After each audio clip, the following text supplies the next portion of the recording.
Hello, everyone. There may have been a little bit of a break between the prefaces and chapter 1. There might have been a slight break for what even is this called again? Eclipse and Re-emergence of the communist movement.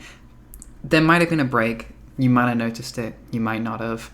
But we're back today. I'm not sure why, but I just realized I needed to get this done, otherwise I'll keep putting it off. So, this is a very impromptu recording. It probably won't be my best work. I just need to get this out of the way so I stop losing my fucking mind. Anyway, this is chapter 1 of Eclipse and Re-emergence of the Communist Movement by Dave. I forgot to say in the original recording, but the text is available on libcom.org. I think that's the name. The link will be in the description, and also join the Real Movement Discord server. It's like a leftcom space, and probably the biggest place online of communizers. Because I can't imagine there's that many. The link will be in the description. Anyways, the text. Chapter 1. Capitalism and Communism. Note: the first 1972 version of this essay underwent various changes in 1997. It has been considerably modified again for this new edition. Communism is not a program one puts into practice or makes others put into practice, but a social movement. Apart from perhaps a clearer understanding, those who develop and defend theoretical communism are moved by the same practical personal need for communism as those who are not especially concerned by theory. They have no privilege whatsoever. They do not carry the knowledge that will set the revolution in motion. On the other hand, they have no fear in taking initiatives. Like every other revolution, the communist revolution is the product of real living conditions and desires. The points made in this text are born out of social contradictions and practical struggles which help us discern the possibilities of a new society amidst and against the monstrosity and fascination of the old. Communism is not an ideal to be realized. It already exists, not as alternate lifestyles, autonomous zones, or counter-communities that would grow within this society and ultimately change it into another one, but as an effort, a task to prepare for. It is the movement which tries to abolish the conditions of life determined by wage labour, and it will abolish them only by revolution. We will not refute the communist parties, the various brands of socialists, the far left, etc., whose programs call for modernization and democratization of all existing features of the present world. The point is not that these programs do not go far enough, but that they stay within the boundaries of present society. They are capitalist programs. Subsection 1. Wage labour as a social relation. If one looks at modern society, it is obvious that in order to live, the great majority of people are forced to sell their labour power. All the physical and intellectual capacities existing in human beings, in their personalities, which must be set in motion to produce useful things, can only be used if they are sold in exchange for wages. Labour power is usually perceived as a commodity, bought and sold nearly like all others. The existence of exchange and wage labour seems normal, inevitable. Yet the introduction of wage labour involved conflict, resistance, and bloodshed. The separation of the worker from the means of production, now an accepted fact of life, took a long time and was accomplished by force. In England, in the Netherlands, in France, from the 16th century on, economic and political violence expropriated craftsmen and peasants, repressed indigents and vagrancy, imposed wage labour on the poor. Between 1930 and 1950, Russia decreed a labour code which included capital punishment in order to organize the transition of millions of peasants to industrial wage labour in less than a few decades. Seemingly normal facts, that an individual has nothing but his labour power, that he must sell it to a business unit to be able to live, that everything is a commodity, that social relations revolve around market exchange. Such facts now, taken for granted, result from a long, brutal process. By means of its school system and its ideological and political life, Contemporary society hides the past and present violence on which this situation rests.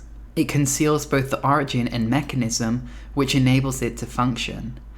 Everything appears as a free contract in which the individual, as a seller of labor power, encounters the factory, the shop, or the office. The existence of the commodity seems to be an obvious and natural phenomenon, and the periodic major and minor disasters it causes are often regarded as quasi-natural calamities. Goods are destroyed to maintain their prices, existing capacities are left to rot, while elementary needs remain unfilled. Yet the main thing the system hides is not the existence of exploitation or class, that is not too hard to see, nor its horrors. Modern society is quite good at turning them into a media show. It is not even the wage-labor/capital relationship causes unrest and rebellion, that is also fairly plain to see. The main thing it conceals is that insubordination and result could be large and deep enough to do away with this relationship and make another world possible. What characterizes human society is the fact that it produces and reproduces the material conditions of its existence. Other forms of life, bees for example, make their own material conditions, but at least as far as we can understand them, their evolution remains at a timeless standstill. Human activity is continually changing appropriation and assimilation of man's environment. In other words, humankind has a history. The relation of humans to nature is also a relation among humans and depends on their relation to production, just as the ideas they produce, the way they conceive the world, depend on their production relations. Production relations into which people enter are independent of their will. Each generation confronts technical and social conditions left by previous generations, but it can alter them.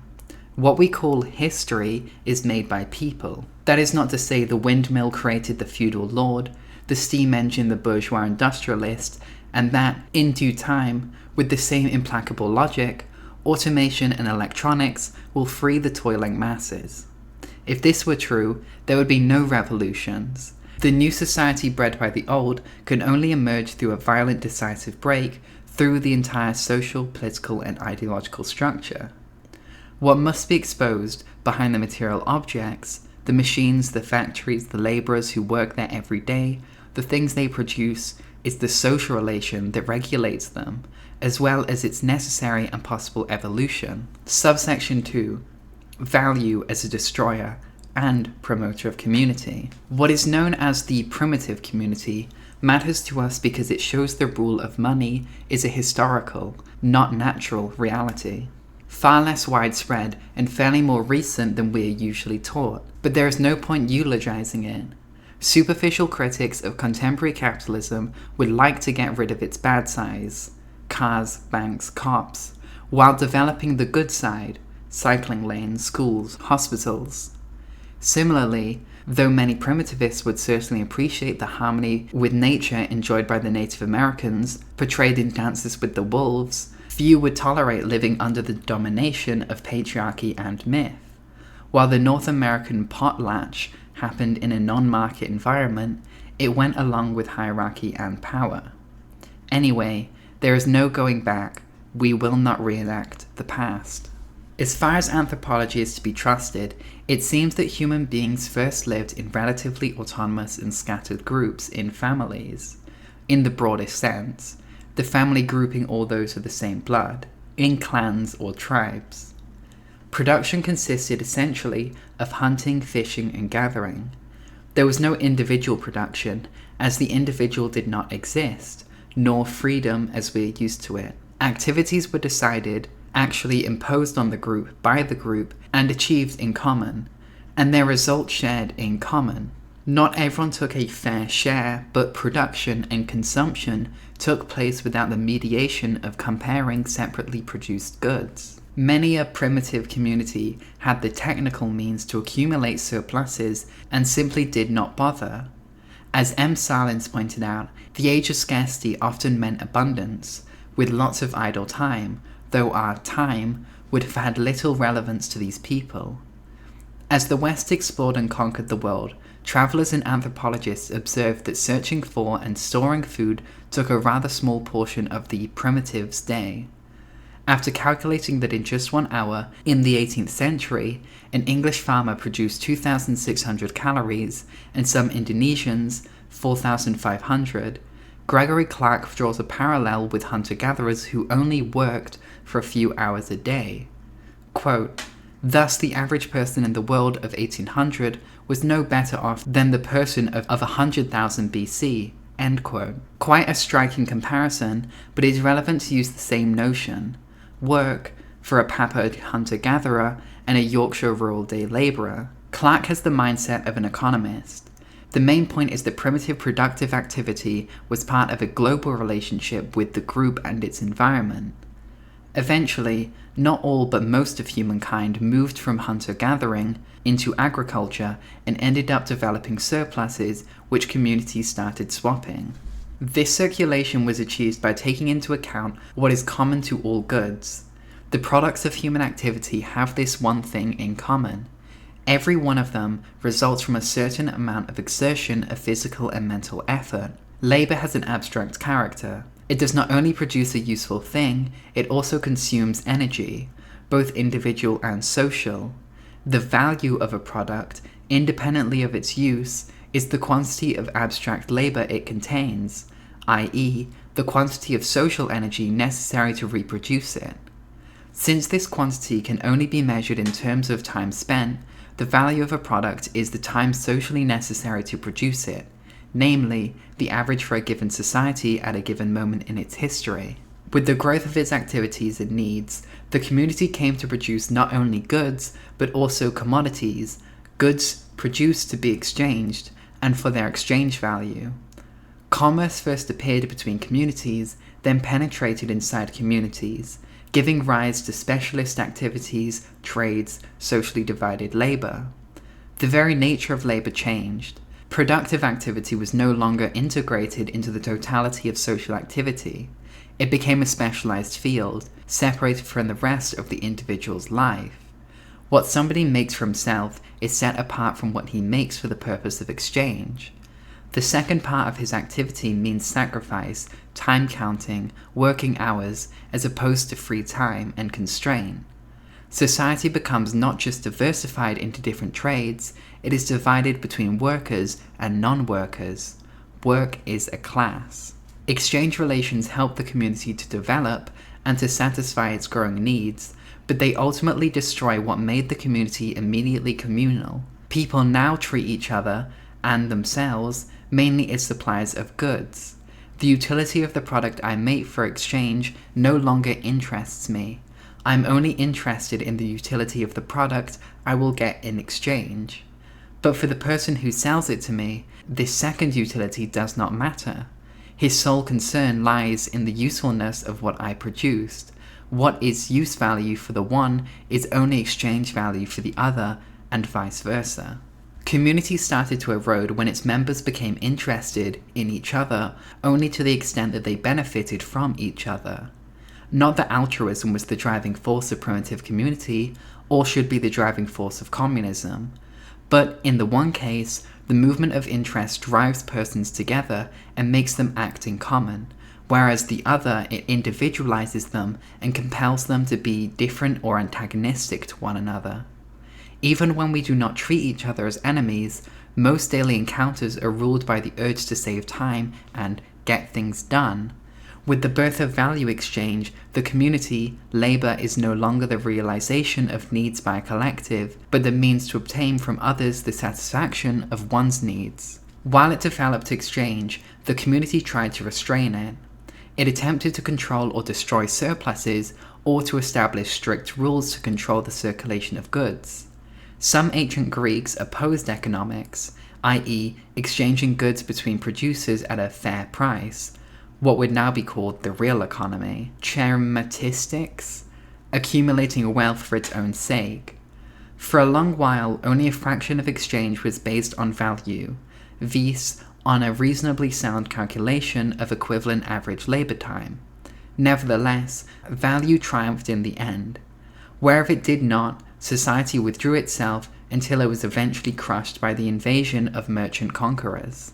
As long as goods are not produced separately, as long as there is no division of labor, one does not and cannot compare the respective values of two items, since they are produced and distributed in common.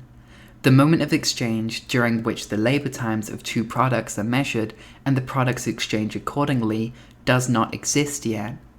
The abstract character of labor appears only when within human groups, some members trade their products with each other and also with other groups. With these two prerequisites, value, i.e. average labor time, becomes the instrument of measure. Value is a linkage, because the average socially necessary labor time is the one element all different tasks have in common. They all have the property of consuming a certain quantity of human labor power, regardless of the particular way in which this power is used. Corresponding to the abstract character of labor, value represents its abstraction, its general and social character, apart from all differences in nature between the objects labor produces. Value was not born because it is a convenient instrument of measure. It appeared as an indispensable mediation of human activities because these activities were separated and had to be linked by some means of comparison. Labor became work, viz. A physical or mental effort meant to be as productive as possible, not in the interest of the worker, but for the benefit of the one who is putting him to work and profiting from it. It is not a technique we are talking about, but social division, class. Work is inseparable from the fact that a group has no other way of subsistence rather than working for a group who controls the means of production. A new sort of economy was born, with the autonomization of value via wage labor. Quote, money appears in fact as the thing-like existing community. End quote. Subsection 3.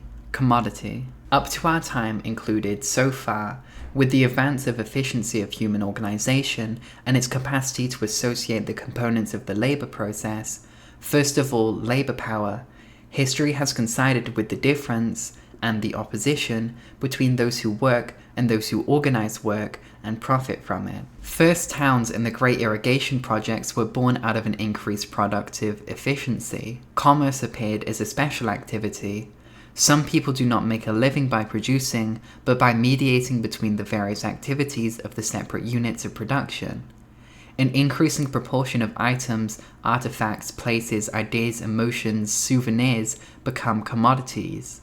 To be used, to be put into practice, their ability to fulfill a need, they must be brought, they must fulfill their exchange value. Otherwise, although they exist materially, they do not exist socially, and no one has a right to use them, because commodity is not just a thing, but first and foremost, a social relation ruled by the logic of exchange. Use value is the support of value. Production becomes a sphere distinct from consumption, and work a sphere distinct from non-work. Private property is the legal framework of the separation between activities, between men, between units of production.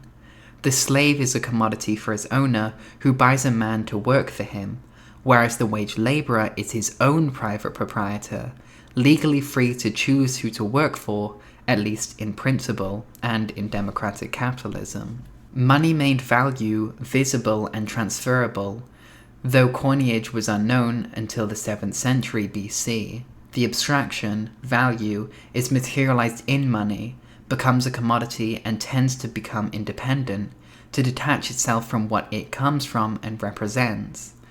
Use values, real goods. Compared to simple exchange, X quantity of product A against Y quantity of product B, money permits a universalization where anything can be obtained for a quantity of abstract labor time crystallized in money. Money is labor time abstracted from labor and solidified in a durable, measurable, transportable form. Money is the visible, tangible manifestation of common elements in all commodities, not two or several commodities, but all possible commodities. Money allows its owner to command the work of others, any time, any place in the world. With money, it is possible to escape from the constraints of time and space. A tendency towards a universal economy occurred around some great centers from ancient times to the Middle Ages, but it failed to reach its aim. The propensity of empires to overstretch and their subsequent breakup or destruction illustrate the succession of failures. Rome was not the only huge geopolitical entity to rise and fall. Exchange relations periodically came to an end between the various parts of the civilized, i.e. statist and mercantile, world, after the demise of one or several empires. Such interruptions might last for centuries, during which the economy seemed to go backwards towards a subsistence economy, until gold and sword combined to generate another aspiring, all-encompassing power. Commerce alone, simple commodity production, could not provide the stability, the durability required by the socialization and unification of the world. Only capitalism created, from the 16th century on, but mainly in the 19th and 20th centuries, the necessary basis for a durable world-unified economy, when the Industrial Revolution turned labor itself into the number one commodity. Subsection 4.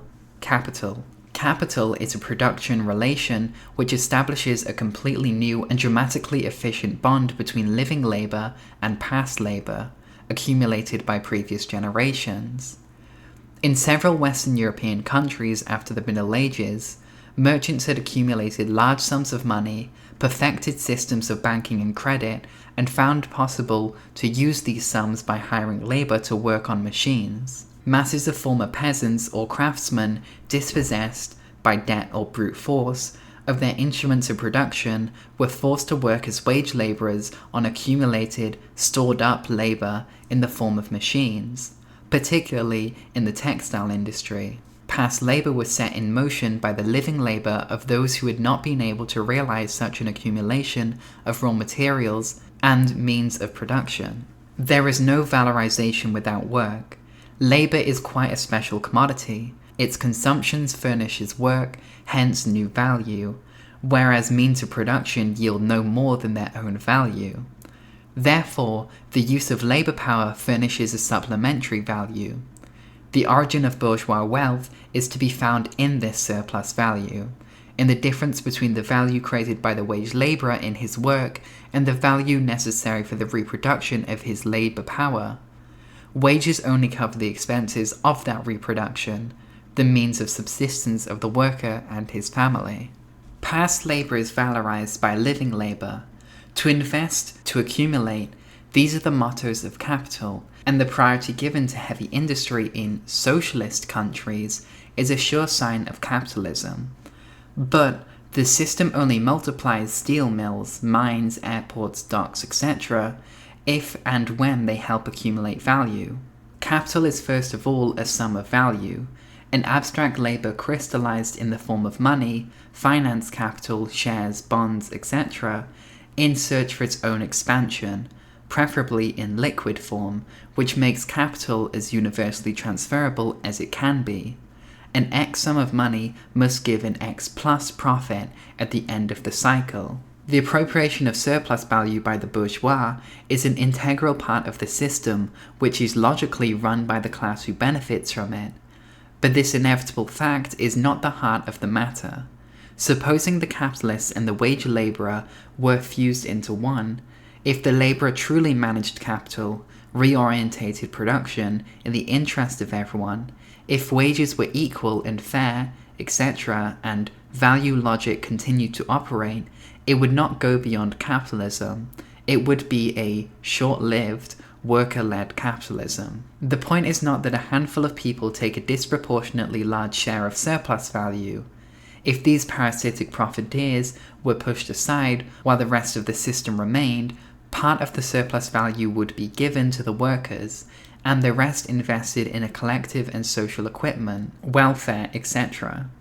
This is the old age program of the left, including the official communist parties. Unfortunately, the logic of the value system involves developing production for maximal valorization. In a society based on value, value dominates society, not the other way around. The change brought about by capital is to have conquered production, and thus to have socialized the world since the 19th century, spreading industrial plants, warehouses, ports, telecommunication networks, etc., all over the world, which results in goods being available in shops, but in the capitalist cycle, the fulfillment of needs is only byproduct, never the driving force of the mechanism. Valorization is the aim. Fulfillment of needs is at best a means, since what has been produced must be solved. Even if it was feasible, labor-managed value would still operate according to valorization. The bourgeois hardly control value, people's power would not fare any better. The company is the locus of capitalism. Each industrial, trading, or agricultural company operates as a rallying point for a quantum of value, looking for expansion.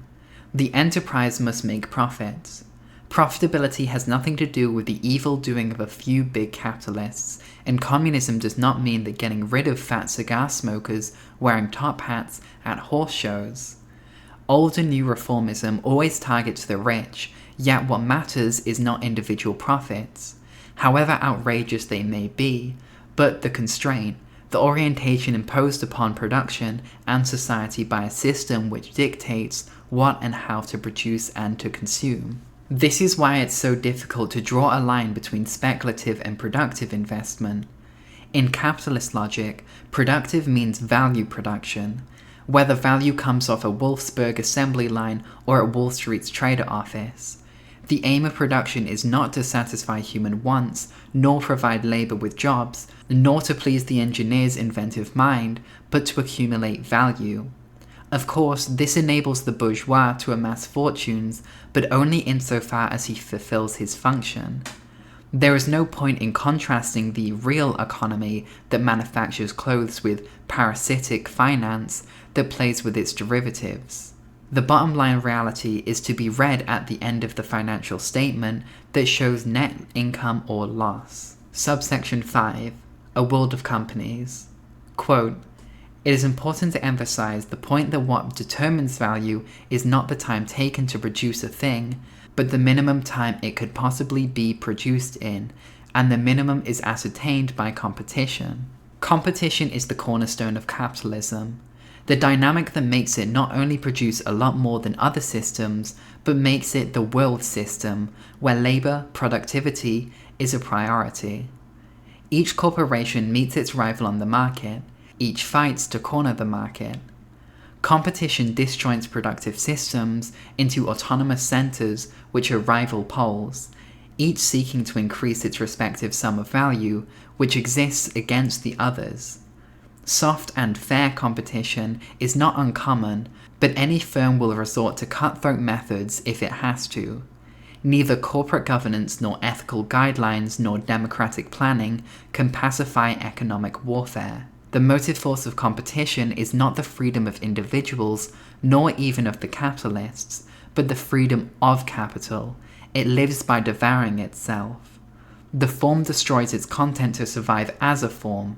It destroys its material components, living labor and past labor, to survive as a sum of value, valorizing itself. Each competing capital has a specific profit rate, but capitalists move from one branch to another, looking for the best possible profit opportunity, for the most rewarding sector or niche. When this sector is saturated with capital, its profitability decreases and capitals are eventually transferred to another one.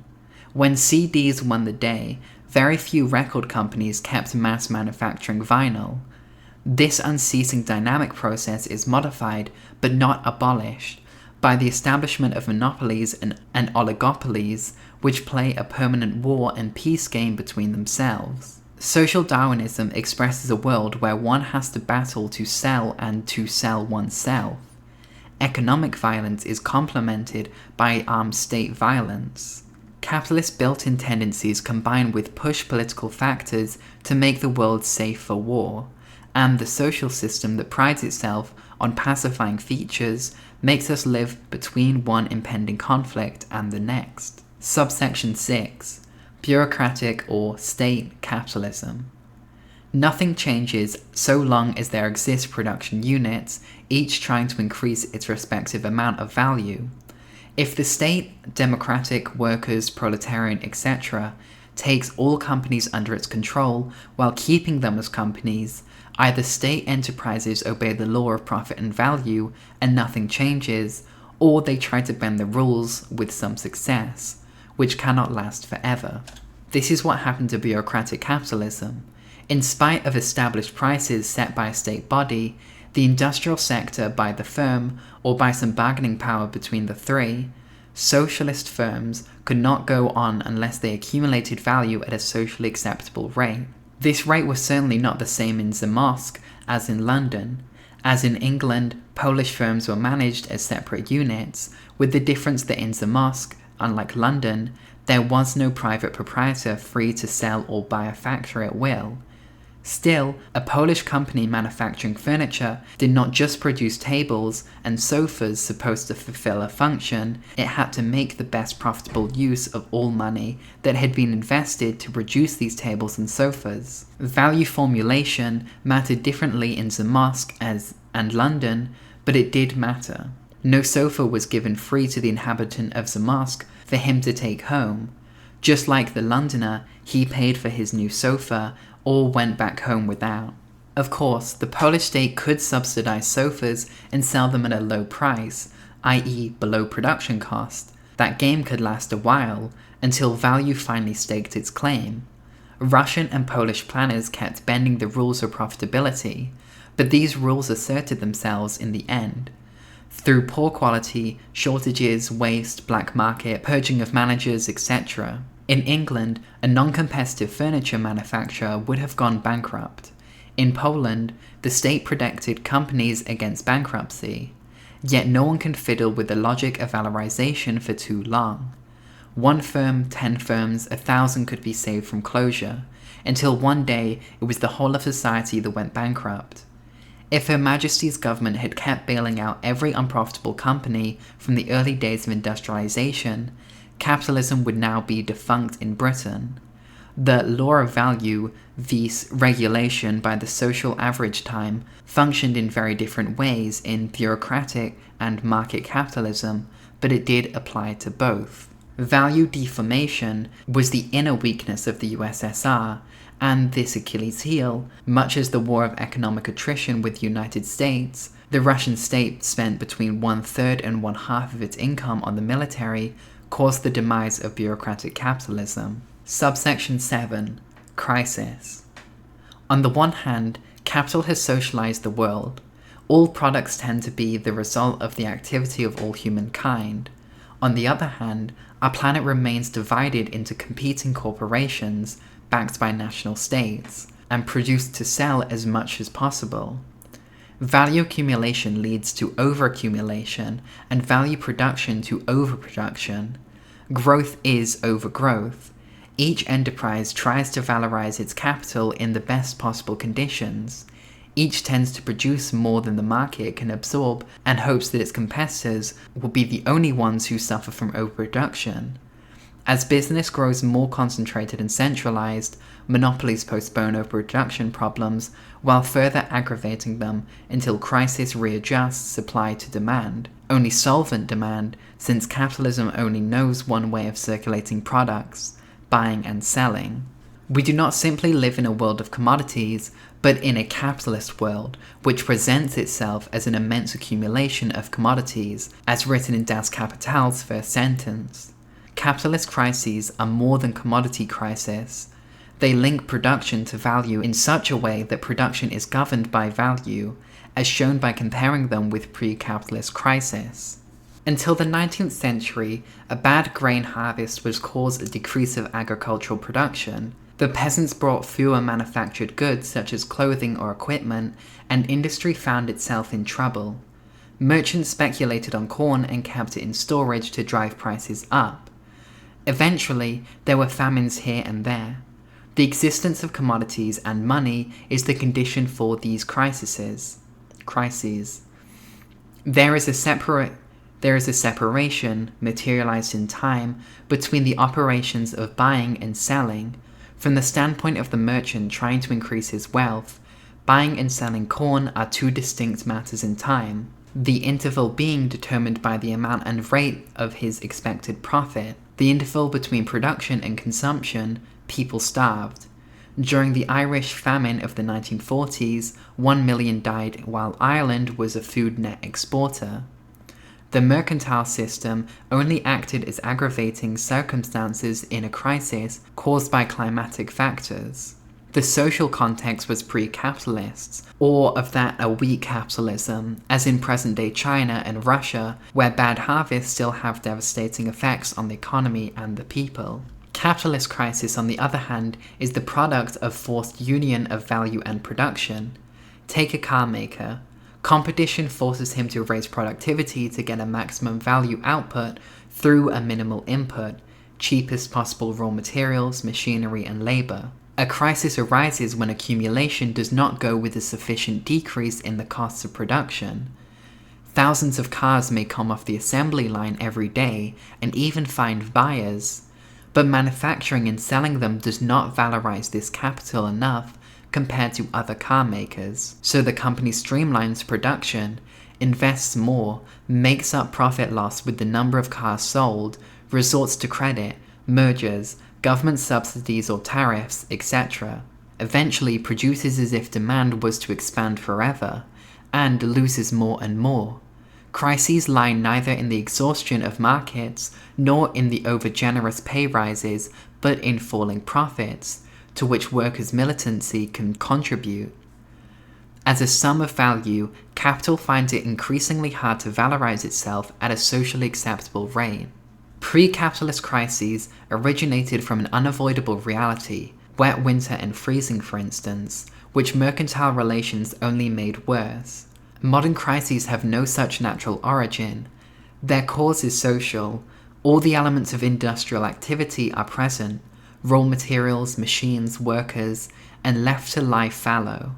They are not just things, material objects. They only exist socially if value brings them to life. This phenomenon is not industrial. It does not come from technical requirements. It is a social relation. Productive apparatus and social structure are ruled by mercantile logic. It is commonplace to bemoan the sad facts that the office blocks are built more readily than the lodgings for the homeless, that while hundreds of millions go hungry, food production is mainly promoted where it suits agro-business, or that the automotive industry remains a hyper-developed sector in spite of the damage it causes. This is crying out against the evils of a system as if we could only benefit from its virtues. The global network of enterprises, as centers of value which must yield a required profit rate, has become a power towering above us all, and people's needs of all kinds, lodging, food, culture, are subject to valorization and ultimately shaped by it. In capitalism, productive designs what expands value, i.e., what produces either means of production or means of livelihood for the proletarian, both accruing the sum of value. As a result, capital takes possession of science and technique. In the productive field, it orientates research towards what will minimize labor cost. In the unproductive field, it simulates management and marketing. Thus, mankind tends to be divided into three groups.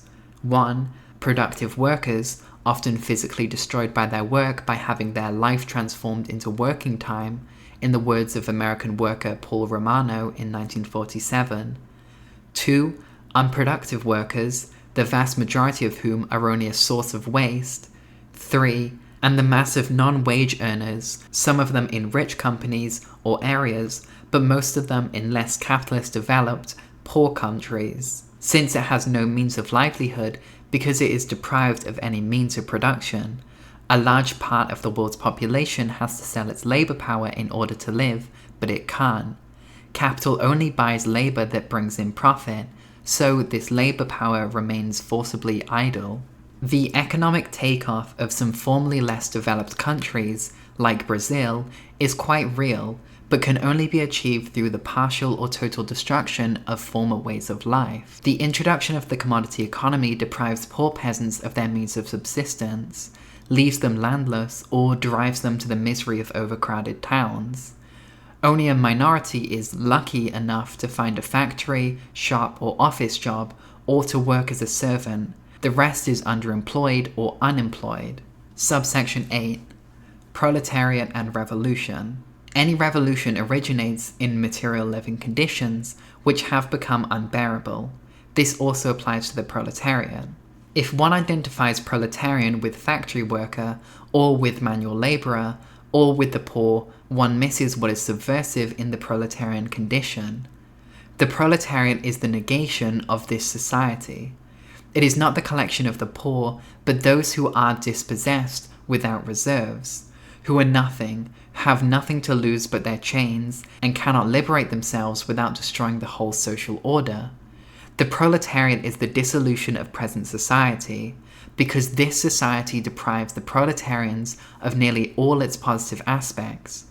The proles only get their share of capitalist material, mental, and cultural wealth in its poorest aspects. All theories, bourgeois, fascist, Stalinist, labourite, left-wing, or far leftist, which somehow glorify and praise the proletariat as it is and claim for it the positive role of defending values and regenerating society, are anti-revolutionary. Enlightened bourgeois even admit the existence of class struggle, providing it never ends, in a self-perpetuating bargaining game between labour and capital, where the proletariat is reduced to the status of an element of capital, an indispensable wheel, an inevitable mechanism. The bourgeois do not mind the worker as long as he remains a partner. Defining the proletariat has something but little to do with sociology.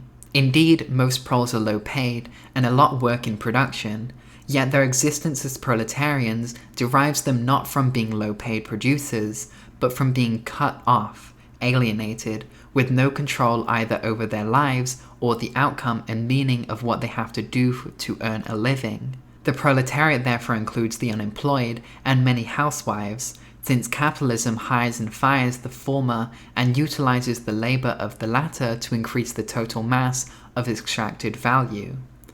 The proletariat is what reproduces value and can do away with the world based on value. Without the possibility of communism, theories of the proletariat would be tantamount to metaphysics. Our only vindication is that whenever it is autonomously interrupted, the running of society, the proletariat has repeatedly acted as a negation of the whole existing order of things. It has offered no positive values or role, and has groped for something else. The bourgeoisie, on the other hand, are ruling class not because they are rich, and the rest of the population aren't. Being bourgeois brings them riches, not the other way around. They are the ruling class because they control the economy, employees as well as machines. Individual ownership, strictly speaking, is only a form of class domination in particular variants of capitalism. Private property did not exist in state capitalism. The bureaucratic ruling class collectively owned the means of production. Although a lot of proles work, the proletariat is not the working class, rather the class of the critique of work. It is the ever-present destruction of the old world, potentially. The potential only becomes real in the movements of tension and upheaval. Potential class. It only acts as the subversion of established society when it unifies and organizes itself. Not in order to become the dominant class like the bourgeoisie did, but in order to destroy the society of classes. When that respect is achieved, there will be only one social agent, humankind. Till then, our historical terrain will remain one of clashing class interests. Communist theory is not worker-centered or workplace-centered. It does not eulogize the working class, nor regards manual work as an infinite bliss. It gives productive workers a decisive, but not exclusive, part because their place in production puts them in a better situation to revolutionize it. Only in this sense do blue-collar, man and woman, workers keep a central role as initiators and precipitants, insofar as their social function enables them to carry out different tasks from others in an insurrection. Yet with the spread of unemployment, casual labour, longer schooling, training periods at any time of life, temp and part-time jobs, forced early retirement, and the odd mixture of welfare and workfare, whereby people move out of misery into work and then again into poverty and moonlighting, when dull money sometimes equals low pay, it is getting harder to tell work from non-work. We may as well soon be entering a phase similar to the dissolution of Marx's earlier writings referred to. In every period of intense historical disturbances, the 1840s as after 1917, the proletariat reflects the loosening of social boundaries. Sections of both working and middle classes slip down the social ladder or fear they might, and the weakening of traditional values. Culture is no longer unifier. The conditions of life of the old society are already negated in those of the proles. Not hippies or punks, but modern capitalists make a sham of the work ethic. Property, family, nation, morals, politics, in the sense of periodic resharing and reshuffling of power between quasi-similar bourgeois factions, all social props and pillars tend to decay as they are negated, delegitimized, swamped, as Marx wrote, in the proletarian condition. In other words, the proletariat is not working class, but, quote, a class with radical chains, a class of civil society which is not a class of civil society, an estate which is the dissolution of all estates, a sphere which has universal character by its universal suffering and claims no particular right because no particular wrong, but wrong generally. It is perpetuated against it, which can invoke no historical but only human title, a sphere, finally, which cannot emancipate itself without emancipating itself from all other spheres of society, and thereby emancipating all other spheres of society, which, in a world, is the complete loss of man, and hence can win itself only through the complete re-winning of man. Quote again, of all the classes that stand face to face with the bourgeoisie today, the proletariat alone is a really revolutionary class. The other classes decay and finally disappear in the face of modern industry, is its special and essential product. If these two quotes do not contradict each other, the emphasis is undoubtedly different. The 1843 radical humanist or universal class approach morphed 4 or 5 years later into the class analysis of the Communist Manifesto. These quotes are but two among many, and not just in Marx's time. Such theoretical ambiguity reflects the practical contradiction that the proletariat actually is. If it is above all working class, how could it abolish work? How could a class primarily fighting another class, the bourgeois, defeat its enemy and at the same time get rid of all classes? On the one hand, if the proletarians were just a couple of billion dispossessed people defined by what they are not, have not, and do not, how could such an infinite but entirely negative mass achieve anything positive? Communization is rejection and creation, both. Therefore, proletarians are the wage labor class, though this is often brought down to a wageless condition. The definition has to be positive and negative. They are both in and out of this world. Only communist revolution will prove communist theory right and solve the contradiction for good. Subsection 9. Communism is the end of economy and work. For the dispossessed masses, the capitalist socialization of the world creates an entirely new reality. Unlike slaves, serfs, or craftsmen of the past, the wage labor, often wageless as we said, immense majority, is potentially unified for collective action capable of overthrowing capitalism and creating a cooperative social life. Such is the crux of communist theory. What Marx called capitalism's historical role was to create conditions which enabled human beings, provided they make a revolution to that effect, to do without mediations that up to now have organized and imprisoned them.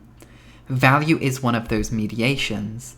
It materializes the social character of human activity. Value, concentrated money in all its forms, from the simplest, small change in your pocket, to the most sophisticated, credit lines on a trader's computer screen, results from the general character of labor, from the individual and social energy produced and consumed by labor. We can now dispense with an element external to social activities, yet, up to now, necessary to connect and stimulate them. Communism does not reduce the components of a social life to a common denominator, the average labor time contained in them. It compares utility to decide what to do and what to produce. It is material life based on the confrontation and interplay of needs, which does not exclude conflicts and possibly some form of violence. Human beings will never be selfless angels, and why should they? We can only approach social reality with words inherited from a few millennia of exploitation and deprivation.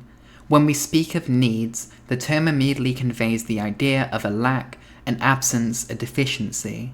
Need is what one wants but does not have, whether it is something obviously vital, food for the hungry, or deemed superfluous, a designer suit. It refers to an object or service as separate from me, as production is cut off from consumption. Need is rarely understood as social, as something positive that connects me with others, me with the rest of the world, and me with the fulfillment of the need. Except, if I am starving, my satisfaction in eating includes the fact that I have been longing for food. Providing one does not wait in vain, pleasure lies also in the waiting. The natural urge to grow food, potatoes for instance, will be met through the birth of social links, which also result in vegetable gardening. The question is not how to grow potatoes because we have to eat. Rather, it is to imagine and invent a way to meet, to get and be together that will include vegetable gardening and be productive of potatoes. Maybe potato growing will require more time under capitalism, but that possibility will not be evaluated in terms of labor time cost and saving. Communism is not an entirely different economy. It is the end of the economy as a separate and privileged domain. It is the end of the economy as a separate and privileged domain on which everything else depends, and where work is, like money, the source of universal love-hate relationship. Humankind produces and reproduces its conditions of existence, ever since the disintegration of primitive communities, but in an extreme form under capitalism. The activity through which man appropriates his environment has taken the form of work, both an obligation and compulsion. On the one hand, it is a curse.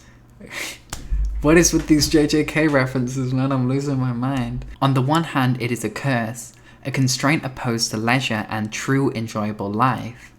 On the other, it is so pervasive that it often preempts the worker's capability for other activity outside working hours, and many proletarians feel at loss in their free time, or when they retire.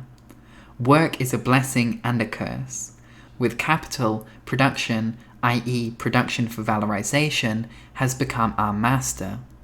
It is the dictatorship of production relations over society. When one produces, one sacrifices one's lifetime in order to enjoy life afterwards. This enjoyment is disconnected from the actual contents of the work, which is a means of supporting one's life. Workaholics are more numerous among taxation experts than street cleaners. Communism dissolves production relations as separate and reintegrates them within the whole of social relations. The obligation of doing the same work for a lifetime, of being a manual or intellectual worker, or of forced multitasking disappears. Communism supports neither play against work, nor non-work against work.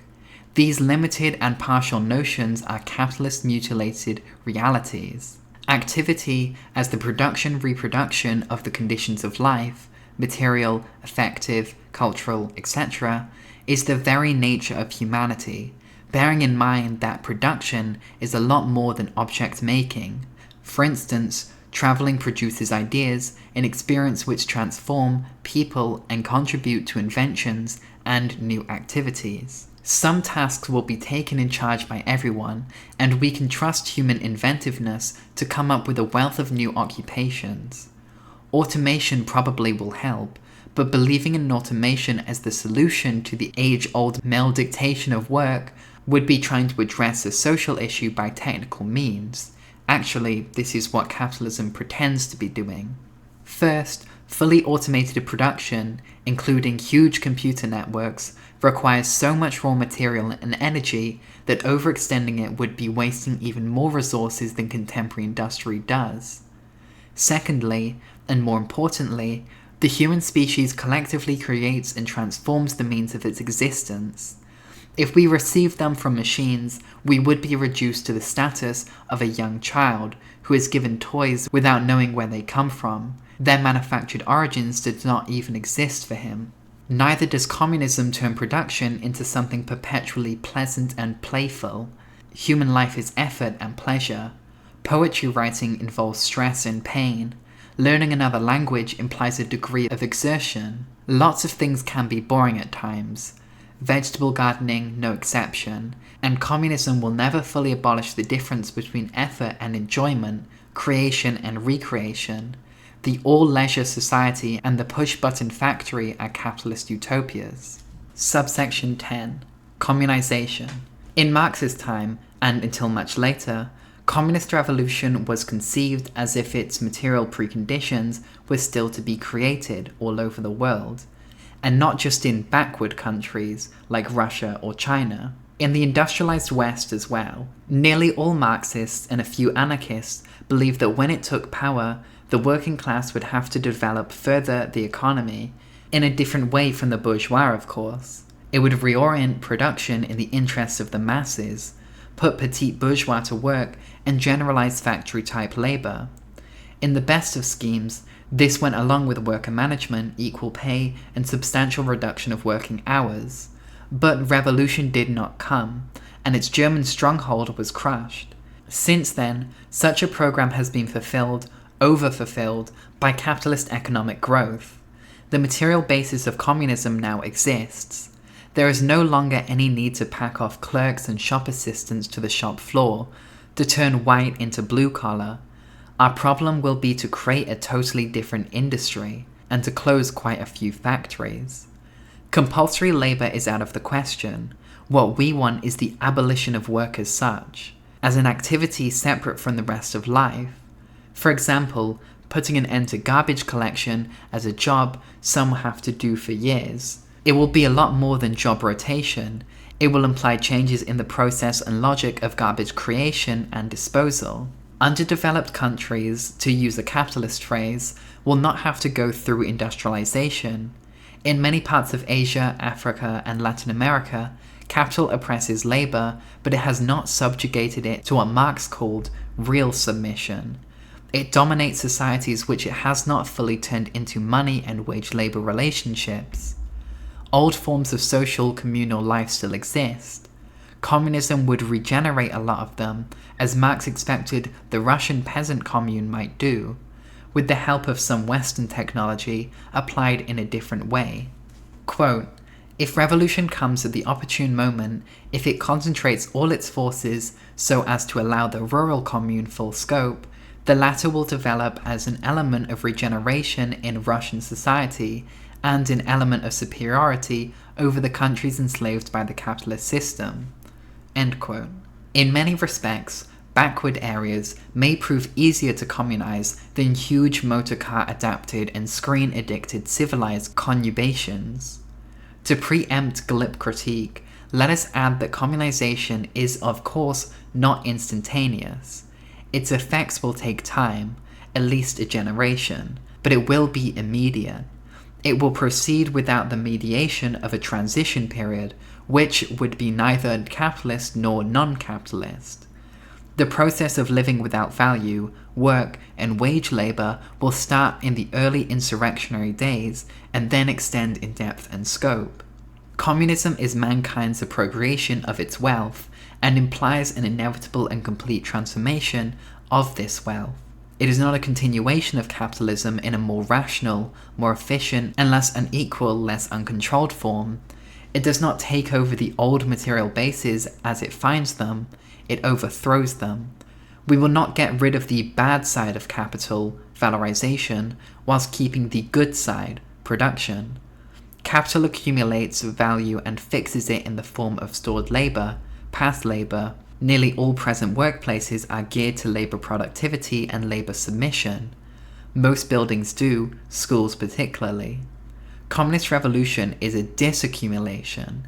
Communism is opposed to productivism and equally to the illusion of sustainable development within the existing economic framework. The official spokesperson of ecology never voice a critique of the economy as value measuring, they just want to keep money under control. Economy and ecology are incompatible. Communism is not a set of measures to be put into practice after the siege of power. It is a movement which already exists, not as a mode of production, there can be no communist island within capitalist society, but as a tendency to community and solidarity never realized in this society. When it is implemented today, however innovative it can be, this tendency causes little else than marginal social experiments incapable of structural change. What they usually breed is more alternative lifestyles than new ways of life. Some past proletarian movements were able to bring society to a standstill and waited for something to come out of this universal stoppage. Communization, on the contrary, will circulate goods without money, open the gate isolating a factory from its neighborhood, close down another factory where the work process is too alienating to be technically improved, put an end to battery farming, do away with school as a specialized place which cuts off learning from doing for 15-odd years, pull down the walls that force people to imprison themselves in a 3-room family units. In short, it will tend to break partitions. Eventually, communism will not even know what value was. Insurrection implies carrying out a historical mutation in the way we live, which includes how and what we produce. In the shifting sands of troubled times, the outcome is unpredictable, but the insurgents' ability to confront police and army guns and armored cars will depend on the social content of their endeavor. To neutralize and overcome their enemies, the proletarians' main propelling force will be their communizing ability. Quote, "Modern strategy means the emancipation of the bourgeoisie and the peasantry. It is the military expression of that emancipation. The emancipation of the proletariat will also have a particular military expression and new specific warfare. That is clear. We can even analyze such a strategy from the material conditions of the proletariat." End quote. Insurrection cleaves up the normal course of events and opens up make or break times. Up to now, insurgents have hardly ever reached the tipping point where creating altogether new society could coincide with a corresponding armed action. It is in culminating moments, for instance, in Germany between 1919 and 1921, the proletariat never reached a communization stage, whereas the bourgeoisie resorted to its natural weapon, the economy. By dividing the working class through unemployment, the proletariat was unable to reply on the same scale by means of blocking its power over society. Though it went as far as to create a Red Army in the Ruhr in 1920, its military offensive remained socially defensive. The insurgents did not transform what they had taken control of. They did not raise the stakes by using the destructive, constructive weapon which their social function gives them. In a very different context, when some of the riots in the United States reappropriated goods, they remained on the same level of consumption and distribution.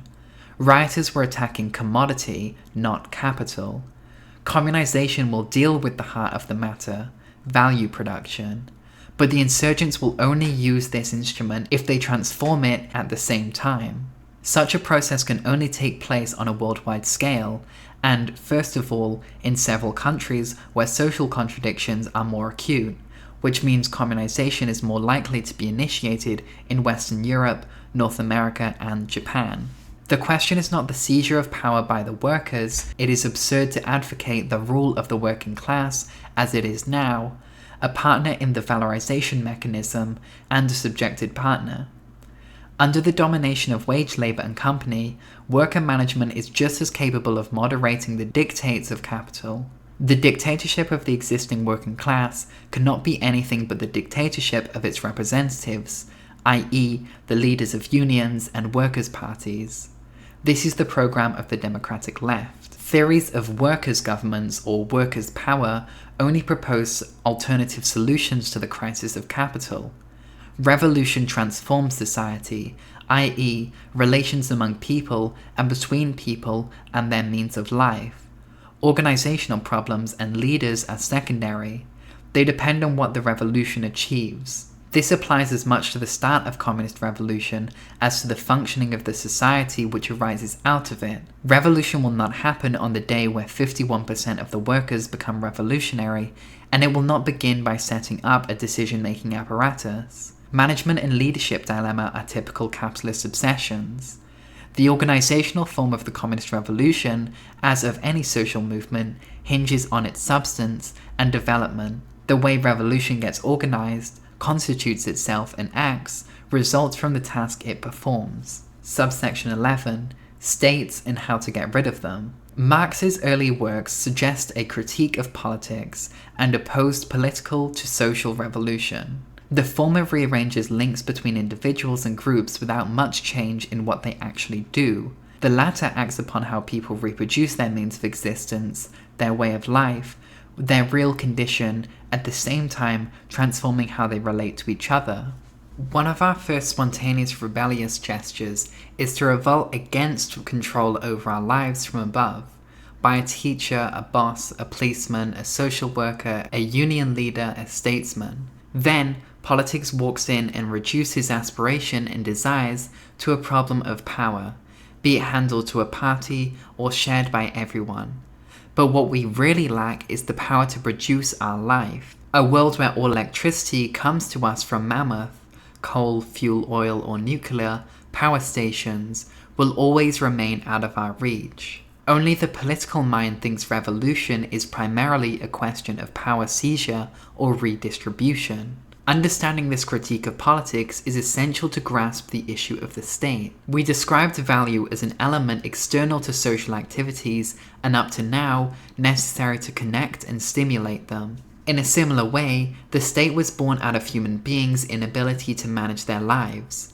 It is the unity, symbolic and material, of the disunited, some social contract has to be agreed upon. As soon as proletarians start appropriating their means of existence, this mediation begins to lose its function, but destroying it is not an automatic process. It will not disappear little by little as the non-mercantile sphere gets bigger and bigger. Actually, such a sphere would be vulnerable if it let the central government machinery go on, as in Spain, 1936 to 37. No state structure will wither away on its own. Communizing is therefore more than adding piecemeal actions. Capital will be sapped by general subversion, through which people take their relationships with the world into their own hands. But nothing decisive will be achieved as long as the state retains its hold on the essential. Society is not simply a capillary network. Relationships are centralized in a force which concentrates the power to preserve the society. Capitalism would be too happy to see us change our lives locally while it carries on globally, because it is a central force. The state has to be demolished by central action because its power base is ubiquitous. It must be extinguished everywhere. Communization will combine both dimensions or fail. The communist movement is anti-political, not apolitical. Writing and reading about violence, and even more so armed violence, is easy, and carries the risk of mistaking the pen for a sword. All the same, no reflection on revolution can evade the issue. Our purpose is neither to prepare a revamped Red Army, nor for worker militia modelled on the 1936 Spanish experience, where the participants receive pay. Traditional military experience they were not. Yet, like soldiers, they were given money to live on. This alone showed the absence of communization. In any deep historical change, the nature, extent, degree, and control of violence depends on what is changed, by whom, and how. Since the communization of society would begin at once and gradually involve more and more people, its inevitable violence would be different from what Marx or Rosa Luxemburg could imagine. The proletarians would be able to make the bourgeoisie and the state, i.e., the political props of capitalist economy, utterly useless and ultimately defenseless by undermining the sources of their power. The bourgeoisie is aware of it. Modern states are steeling themselves for low-intensity operations, which imply a lot more than police work and include population and resource control. Of course, counter-revolution has never been only military and political, but its social dimension is now a condition of the rest. In 1972, though it dealt mostly with the wars in the Third World, Michael Clare's War Without End, American Planning for the Next Vietnam, provided useful insights into the strategy of big capitalist states preparing for civil war on their own soil. If we considered the problem from a purely material point of view, the state superiority would be outstanding, guns against tanks. Our hope resides in a subversion so general and yet so coherent that the state will be confronted by us everywhere, and its energy source depleted. Communist revolution destroys less than it deprives counter forces by draining them of their function. The Bolsheviks did the opposite. They got rid of the bourgeois, left the basics of capitalism survive, and ended up fulfilling the capitalist function in the place of the bourgeois. Lenin and his party, stated in 1917 as political activists, became efficient soldiers and after winning the war turned into managers. On the contrary, as communization is immediate in the sense defined in the previous section, it does not separate ends from means. It does not aim at political power, for instance by creating a stronger military force than the state's army. It aims at the power of transforming social relations, which include the self-transformation of the insurgents themselves. Subsection 12. Democracy? Communism may be called democratic if democracy means that everyone has a say in the running of society, but this will not be so because of the people's ability and desire to manage society, or because we would all be educated enough to master the art of sound administration. The problem is not to find how to take truly common decisions about what we do, but to do what can be decided upon in common. A tailorized factory will never come under the management of its personnel, neither will a farm based on value productivity. A General Motors plant, a nuclear power station, Harvard University, or the BBC will never operate democratically. A company or institution run like a business accepts no leadership, but which allows it to valorize itself. The enterprise manages its managers, and capitalists are the officials of capital. The elimination of the limits of the company, the destruction of the commodity relation which compels every individual to treat others as a means to earn his living, here are the main conditions for self-organization. Instead of making management a priority, communism will regard administration as an activity amongst others. Quote, democracy is a contradiction in terms, a lie and indeed sheer hypocrisy. This applies to all forms of government. Political freedom is a farce and the worst possible slavery. Such a fictitious freedom is the worst enslavement. So is political equality. This is why democracy must be torn to pieces as well as any other form of government. Such a hypocritical form cannot go on. Its inherent contradiction must be exposed in broad daylight. Either it means true slavery, which implies open despotism, or it means real freedom and real equality, which implies communism. End quote. Most utopian socialists looked for some preordained external factor which would compel individuals to live in harmonious unity. Despite their visionary foresight, imaginary communities often resort to strict planning and soft despotism. To avoid chaos and exploitation, utopians devise schemes to organize social life in advance. Others, from an anarchist standpoint, refuse any institution and want society to be a permanent recreation. But the problem lies elsewhere. Only non-mercantile, non-productivity relations can make harmony among individuals both possible and necessary. Far and efficient links depend on the way we associate to do something together, be it planting fruit trees or having a party. Then individuals can fulfill their needs through participation in the functioning of the group, without being mere tools of the group. That being said, harmony does not exclude the likelihood of conflicts. To avoid discussing in the abstract, let us wonder if the democratic principle applies in social life. The 1986 French railway strike was to a large extent, at any rate a lot more than is commonly the case, self-organized by the rank and file. At Paris Nord, a train engine's drivers meeting had just voted against blocking the tracks to prevent trains from running. Suddenly, the strike saw a train come out of the station, driven by middle managers under police protection. They rushed to the tracks to stop it, undoing by spontaneous action hours of democratic deliberation. What does this, and hundreds of similar instances, prove? Certainly not that any rash initiative going against collective decision is positive. It simply reminds us that collective is not synonymous with what is usually referred to as democracy, a deliberation process organized according to a set of pre-planned rules. Communism is of course to take the movement of a vast majority at long last able to take actions into their own hands.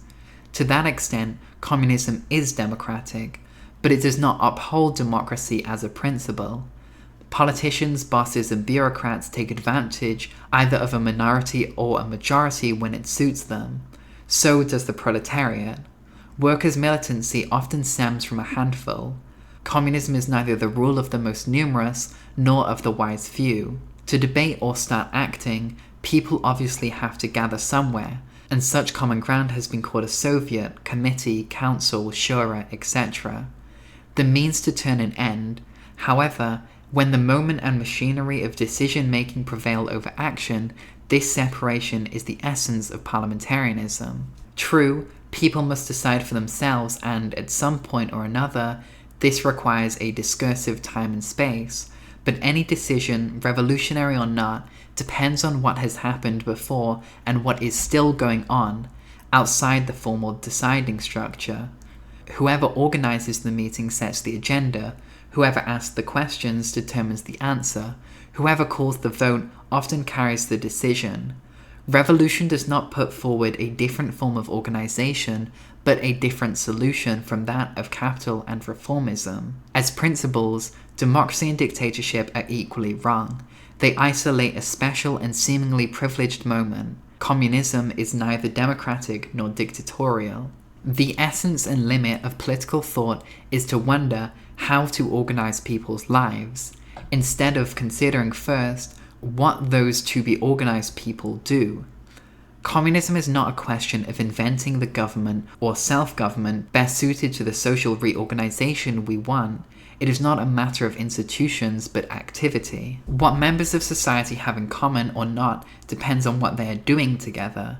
When they lose mastery over the material basis of their conditions of existence, they lose their mastery over the running of their personal and group life. In sum, communization will deprioritize the power question by stressing the nature of the change. Revolution will be born out of a common refusal to submit, out of hope of getting to a point of no return where people transform themselves and gain a sense of their own power as they transform reality. Subsection 13. Break on through to the other side. Is that a Doors reference? Jesus Christ. The world of commodities and value is activated by us, yet it lives a life of its own.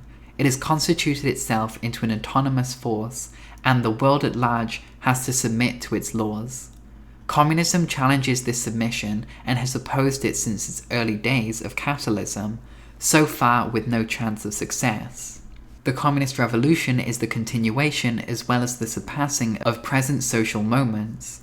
Communism will grow out of struggles, out of real interest and desires which are now already trying to assert themselves, and cannot be satisfied because the present situation forbids it. Today, numerous communist gestures and attitudes express more than a refusal of the present world. They express an attempt to get a new one. Whenever they succeed, they are confined to a social fringe, and tolerated as long as they do not antagonize wage labor and state. Otherwise they are recuperated, stifled, or suppressed. Public opinion only sees their limits, only the tendency, and not the possible development, and extremism or alternativism always present these limits as true the aims of the movement. In the refusal of assembly line work, in the struggles of squatters, the communist perspective is present as the social energy spent to create something else, not to escape the modern world, but to transform it. In such conflicts, people spontaneously try to appropriate goods, or even make goods and invent new types of goods, against the logic of exchange value, and this process helps the participant to change themselves in the event. However, that something else is present only potentially in these actions. Whatever the people involved think and want, and whatever activists and theorists may do and say, Communization is not embryotic. In any strike, riot, or looting, and trying to radicalize them is tantamount to trying to change something into what it cannot be now. The only possible autonomous space in this society are those allowed by capital and state, therefore politically harmless. When the social experimenter sneaks into the cracks of conformity, the crack closes in on him. Revolution is fun, besides being other things. Not all fun is revolutionary. The course of history is neither piecemeal nor gradual. Revolution is a cut, a breakthrough. Quote, "The gate is straight, deep, and wide," end quote. But we still have to cross the gate to get to the other side. That's the end of the chapter. Bye.